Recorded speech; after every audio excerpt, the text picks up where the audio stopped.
The road to hell is paved with good intentions.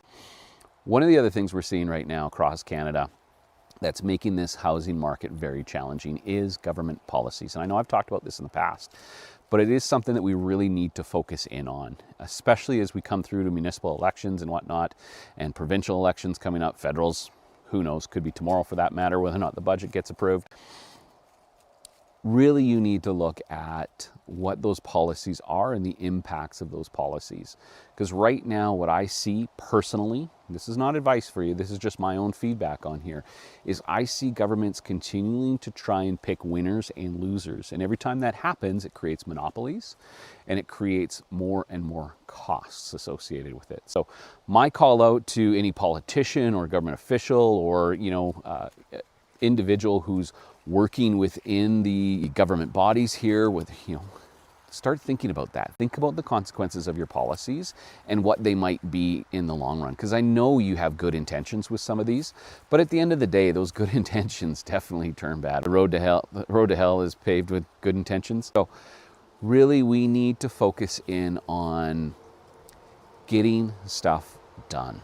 And the only people that can get stuff done are the people that actually do it.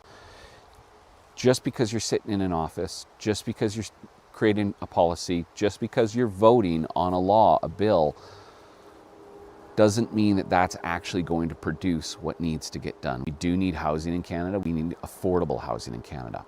So why don't we have affordable housing in Canada? We have a large demand right now for housing due to primarily immigration and migration as people move across the country.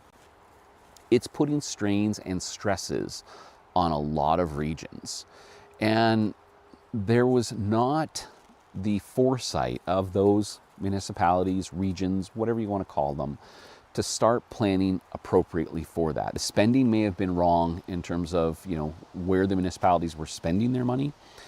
And, we really do need to create the infrastructure to be able to handle that growth and that number of people in that area. But we also need to be able to handle the housing. So how do we handle the housing? May not be these ready, build fast approval policies that are looking at. Let the individuals that do the work, because that's really what it comes down to, is we need, and I've said this before, and I don't mean to beat on it time and time again, but we really do need governments to get out of the way so we can actually do what needs to get done.